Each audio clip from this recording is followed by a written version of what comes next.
Hello friends, let's continue our discussion on Indian contract act. इस video के अंदर हम लोग अंडरस्टैंड करेंगे वैलिड ऑफर को। प्रीवियस लेक्चर्स के अंदर हमने कुछ कंपोनेंट्स वैलिड ऑफर के हमने कवर करे हैं। तो वैलिड ऑफर जो है वो दो तरह की होती है। एक तो हो गई स्पेसिफिक ऑफर और एक हो गई जनरल ऑफर। स्पेसिफिक ऑफर कौन सी ऑफर होती है जी? स्पेसिफिक ऑफर वो ऑफर होती है जो एक सर्टन पर्सन को दी जाती है या फिर एक पर्टिकुलर पर्सन को ऑफर दी जाती है। भाई ए ने बी को ऑफर दी कि वो जो है उसकी कार परचेज करेगा, तो ये बी के लिए ही ऑफर है। ये ऑफर कोई सी डी ई या किसी और के लिए ये ऑफर नहीं है। This offer is only and only meant for B. Fine. अब कोई एक किसी की सपोज कीजिए पेन खो जाती है क्लास के अंदर, और वो एक ऑफ़र निकाल देता है कि भाई क्लास को कोई भी बच्चा जो उसको मेरे पेन को ढूंढ के लाएगा, मैं उसको 10 रुपीज़ का एक इनाम दूंगा, रिवॉर्ड दूंगा। तो वो जो है एक set of group of people के लिए ही है, वो पीपल एट लार्ज के लिए नहीं है। वो ऐसा नहीं है पूरे शहर के लिए दे दीजिए या पूरे देश के लिए दे दी या पूरी दुनिया के लिए दे दी। वो तो सिर्फ उस क्लास के जो बच्चे हैं उनके लिए है। उसके अंदर जो 50 बच्चे होंगे, 100 बच्चे होंगे, 200 बच्चे होंगे, वो ऑफ़र वहाँ तक ही सीमित है। तो ये जो ऑफ़र होती है, this is a specific offer, यानी कि स्पेसिफिक पर्सन के लिए, सर्टेन पर्सन के लिए या ग्रुप ऑफ पीपल के लिए, जो सर्टेन ग्रुप ऑफ पीपल है उन्हीं के लिए ये ऑफ़र है। ठीक है जी। जनरल ऑफ़र पे आते हैं। जनरल ऑफ़र जो है it is an offer which is given to public at large. ये पब्लिक एट लार्ज को ऑफ़र दे दी हमने, मतलब हमने वर्ल्ड को ऑफ़र दे दी। जो हम कोई एडवर्टाइज़मेंट निकालता है, एडवर्टाइज़मेंट के ज़रिए सपोज़ करो किसी ने कोई रिवॉर्ड निकाला कि जी मेरा जी कुत्ता गुम हो गया है, ठीक है? तो जो भी उस मिसिंग डॉग को ढूँढ के लेकर आएगा, उसको जी वो इनाम देगा। तो मिसिंग डॉग को ढूँढने का जो इनाम मिलेगा, वो तो ऑफ़र जो है वो पीपल एट लार्ज को है ना, वो तो कोई भी ढूँढ के ला सकता है। भाई दिल्ली में कुत्ता किसी का गुम हो गया, तो दिल्ली क्या गाज़ियाबाद का कोई आदमी भी उसको ढूँढ के ले आएगा, तो उसको भी जो है इनाम तो मिलेगा ही। वो तो वर्ल्ड एट लार्ज को हो गया ना, वो एक पर्टिकुलर बंदे को तो है नहीं, वो तो सबको है जी। ठीक है? तो इस तरह की जो ऑफ़र्स होती हैं, इस तरह की ऑफ़र्स को हम कहते हैं जनरल ऑफ़र। ठीक है? जनरल ऑफ़र्स के अंदर एक बहुत ही लीडिंग केस लॉ है, that is Carlill versus carbolic smoke ball company. 1893 के अंदर ये क्वींस बेंच ने डिसाइड किया था केस। अब इस केस के हम पहले फैक्ट डिस्कस कर लेते हैं। इस केस के फैक्ट्स ऐसे थे कि 1891 के अंदर इन्फ्लुएंज़ा जो था वो बहुत ज़्यादा फैला था। तो इन्फ्लुएंज़ा जो डिज़ीज़ उस टाइम फैली थी, उसमें 10 मिलियन पीपल जो थे इफ़ेक्टेड थे। उस टाइम ये कंपनी थी कार्बोलिक स्मोक बॉल कंपनी। इस कंपनी ने एक मेडिसिन निकाली, उसका नाम रखा इन्होंने स्मोक बॉल्स। और इन्होंने ये एक एडवर्टाइजमेंट निकाली नवंबर 1891 के अंदर, एक ये एडवर्टाइजमेंट निकाली न्यूज़पेपर के अंदर और ये पब्लिश कराई to public at large, general public at large, कि भाई जो भी इनके स्मोक बॉल्स कंज्यूम करता है, जो भी इनके स्मोक बॉल्स खाता है, उसके बाद उसको इन्फ्लुएंज़ा जो है वो नहीं होगा।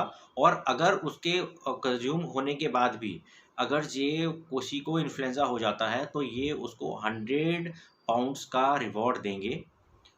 और इन्होंने अपनी इंटेंशन को, अपनी इंटेंशन रिवॉर्ड जो देने की इंटेंशन थी इनकी, उसको और ज़्यादा पक्का करने के लिए इन्होंने 1000 पाउंड जो थे वो अलायंस बैंक के अंदर डिपॉजिट कर दिए। एंड ये भी उन्होंने मेंशन किया था इन दी एडवर्टीजमेंट कि जी हमारी इंटेंशन जो है वो बहुत क्लियर है। फाइन, भाई रिवॉर्ड देने की इंटेंशन है, हमने 1000 पाउंड्स जो हैं वो इन्होंने अलायंस बैंक के अंदर डिपॉजिट करा दिए थे, रिवॉर्ड मनी जो थी। तो ये इन्होंने एक एडवर्टाइजमेंट दी थी नवंबर 1891 के अंदर to general public at large. Mrs Carlill ने उसको परचेज़ किया, और मिसेस कार्लिल ने परचेज़ करने के बाद उनको कंज्यूम करा, और जो डायरेक्शंस दी गई थी उसके अंदर, जो डायरेक्शंस थी टू कंज्यूम दैट डोज, वो उन्होंने बिल्कुल फॉलो करी थी। एडवर्टाइजमेंट के अंदर उन्होंने एक डायरेक्शन भी प्रिंट कर रखी थी कि ये जो मेडिसिन आपको लेनी है, ये 2 हफ्ते तक लेनी है और 3 बार 1 दिन के अंदर लेनी है। तो उन्होंने वो डायरेक्शंस भी फॉलो कर लिए थे। और उसको कोर्स को कंप्लीट करने के बाद उनको जो है इन्फ्लुएंज़ा हो जाता है। She is infected by the influenza. तो जब उनको इन्फ्लुएंज़ा हो गया, तो उन्होंने जो रिवॉर्ड अमाउंट था 100 पाउंड्स का, उसको क्लेम करा। और उन्होंने उसको क्लेम करने के लिए उसको एक लेटर डलवा दी कंपनी को। तो कंपनी का जो रिप्लाई आया उसके अंदर उन्होंने रिवॉर्ड देने से मिसेस कार्लिल को मना कर दिया। जब उन्होंने मिसेस कार्लिल को मना कर दिया, तो मिसेस कार्लिल ने रिवॉर्ड की रिकवरी के लिए सूट फाइल किया कोर्ट के अंदर। कोर्ट के अंदर ट्रायल चला और ट्रायल कोर्ट के अंदर जो रिकवरी अमाउंट था वो प्लेंटिफ यानी कि मिसेस कार्लिल के फेवर में कोर्ट ने डिसाइड कर दिया। जो कंपनी थी वो फिर अपील्स में चली गई, अपील्स में गई वो क्वींस बेंच के पास, और उसके अंदर उन्होंने कंटेंशंस ली। कुछ जो कंटेंशंस थी, सबसे पहली कंटेंशन उन्होंने जो ली है वो ये ली है, द फर्स्ट कंटेंशन वाज कि ये एक वेग ऑफर थी और ये एक डेफिनेट ऑफर नहीं थी, क्योंकि इसके अंदर कोई फिक्स टाइम उन्होंने सेट नहीं किया था। फाइन, कोई फिक्स टाइम सेट नहीं किया था इन्फ्लुएंजा का, तो इट वाज अ वेग offer, it was not a definite offer. पहली कंटेंशन इनकी ये थी। दूसरी कंटेंशन जो कंपनी की थी वो ये थी कि ये जो है इसके अंदर कोई कंसिडरेशन इन्वॉल्व नहीं है। फाइन, तो अगर ये कंसिडरेशन इन्वॉल्व नहीं है तो ये कोई कॉन्ट्रैक्ट हुआ ही नहीं। फाइन, फिर तीसरी कंटेंशन जो इन्होंने करी, उन्होंने ये करी कि ये तो एक सिर्फ पफ्ड एडवर्टीजमेंट है। फाइन, ये तो सिर्फ पफ्ड एडवर्टीजमेंट थी, ये कोई कॉन्ट्रैक्ट नहीं था। तीसरी कंटेंशन इन्होंने ये रखी कंपनी ने। चौथी कंटेंशन जो कंपनी ने रखी वो ये रखी कि इन्होंने किसी कोई पर्टिकुलर ऑफर तो किसी को दी नहीं है, किसी पर्टिकुलर बंदे को, तो और जिसको और जो प्लेंटिफ है उनका कोई हमें एक्सेप्टेंस भी नहीं आया है, कोई इन्होंने पर्टिकुलर एक्सेप्टेंस हमें भेजी नहीं है। तो जब एक्सेप्टेंस हमें मिली ही नहीं तो ये जो है एग्रीमेंट हमारा इनके साथ हुआ ही नहीं।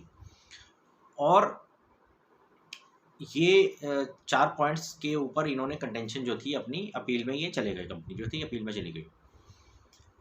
अब जब अपील में ये गई तो क्वींस बेंच ने जो जजमेंट दी उसके अंदर सबसे पहला पॉइंट तो ये आया कि ये जो एग्रीमेंट है इट इज़ नॉट अ वेग agreement, it is a definite agreement. Fine, ये एक डेफिनेट एग्रीमेंट है, और इस डेफिनेट एग्रीमेंट इन्होंने किया है क्योंकि उन्होंने उसके अंदर बिल्कुल मेंशन किया है, सारी टर्म्स एंड कंडीशंस मेंशन करी हैं, और जो भी इनकी टर्म्स एंड कंडीशंस को फॉलो कर लेगा जो एडवर्टीजमेंट के अंदर मेंशन करी हैं, यानी कि उसने अपनी ऑटोमेटिक इंटेंशन, अपनी ऑटोमेटिक एक्सेप्टेंस दे दी कंपनी को, उनको कोई अलग से एक्सेप्टेंस की कंफर्मेशन किसी कंपनी को भेजने की जरूरत नहीं है, because it is general offer, it is made to public at large. Fine, तो जो इनका ये कंटेंशन थी कि ये तो एक वेग एडवर्टीजमेंट थी और ये एक डेफिनेट ऑफर नहीं थी, तो ये डिक्लाइन कर दी कि it is a definite offer. दूसरी जो एक और कंटेंशन इन्होंने करी थी कि इन्होंने हमें एक्सेप्टेंस नहीं भेजी, तो कोर्ट ने ये कहा it is a general offer at large to public at large. जो भी डायरेक्शंस फॉलो करेगा, जो उसके अंदर डायरेक्शंस या कंडीशन मेंशन्ड है, जो भी उसको फॉलो करेगा उसने उसकी एक्सेप्टेंस दे दी, वो ऑटोमेटिक एक्सेप्टेंस हो जाएगी उसकी। After performing the conditions given in the advertisement, आपने ऑटोमेटिकली एक्सेप्ट कर ली। The performance of those conditions means acceptance. तीसरा उन्होंने ये कहा कि जो आपकी कंटेंशन है कि ये इसके अंदर नो कंसिडरेशन इन्वॉल्व है, तो इसके अंदर तो कंसिडरेशन इन्वॉल्व है भाई, आपको बेनिफिट मिला, आपने एक बेनिफिट उठाया, आपने इनके स्मॉल कॉल्स बनाई और इन्होंने आपकी स्मॉल बॉल परचेज करी, तो इसके अंदर एक कंपनी ने बेनिफिट उठाया, तो इसके अंदर तो कंसिडरेशन इन्वॉल्व हो गई ना। तो अगर ये कोई इस तरह से कोई एडवर्टीजमेंट देता है और उसको क्लेम करता है, फाइन, तो उसके अंदर वो उससे एक बेनिफिट उठा लेता है, तो इसका मतलब ये है कि कंसिडरेशन, लॉफुल कंसिडरेशन तो इन्वॉल्व हो गई। एक नेक्स्ट कंटेंशन जो उनकी थी कि उनकी कोई इंटेंशन नहीं थी for creation of a legal relationship, और it was just a puffed advertisement. वो कोई लीगल इंटेंशन थी नहीं उनकी लीगल रिलेशनशिप क्रिएट करने की, ये तो पफ्ड एडवर्टीजमेंट थी। तो उस पर कोर्ट ने ये डिसाइड किया कि भाई अगर जे आपने 1000 पाउंड एक बैंक के अंदर डिपॉजिट कराए हैं और लोगों को ये विश्वास दिलाने के लिए कि आप 100 पाउंड्स का जो रिवॉर्ड है वो आप दोगे, तो इसका ये मतलब हुआ कि it is not a puffed advertisement. ये पफ्ड एडवर्टीजमेंट नहीं है, it is a clear intention of creating a legal relationship. Fine, ये जजमेंट थी, और इन जजमेंट्स और फाइंडिंग्स के बेस पे क्वींस बेंच ने उसकी जो अपील थी, वो कंपनी की अपील जो थी वो डिसमिस कर दी।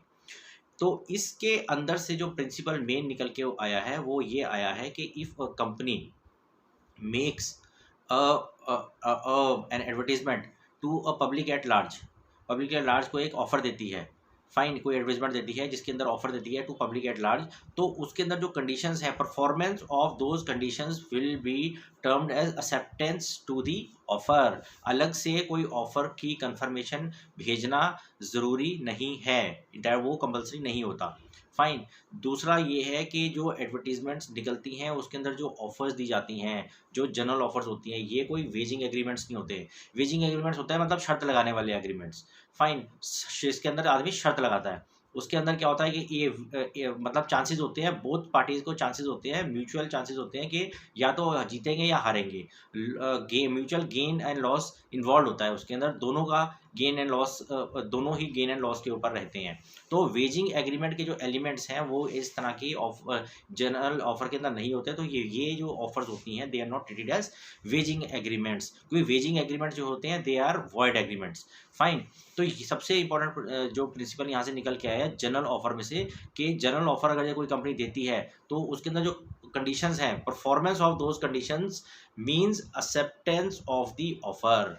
उसको अलग से कोई ऑफर भेजने की ज़रूरत नहीं है। ये एक सबसे इंपॉर्टेंट प्रिंसिपल लेट आउट हुआ था कार्लेल versus carbolic smoke Paul company के केस में। ये एक लीडिंग केस है और ये केस बहुत इंपॉर्टेंट केस है, एग्जाम्स के अंदर यूजली ये पूछा जाता है। तो स्टूडेंट्स जो है इसको बाय हार्ट याद कर लें। नेक्स्ट लेक्चर के अंदर मैं कुछ और इंपॉर्टेंट केस स्टडी को डिस्कस करेंगे, कुछ और इंपॉर्टेंट पॉइंट्स को डिस्कस करेंगे। And in order to keep yourself updated about all the my future videos also, I request you to kindly subscribe it so that आपको timely एक updation आती रहे। Thank you very much to for listening to me so patiently. Thank you.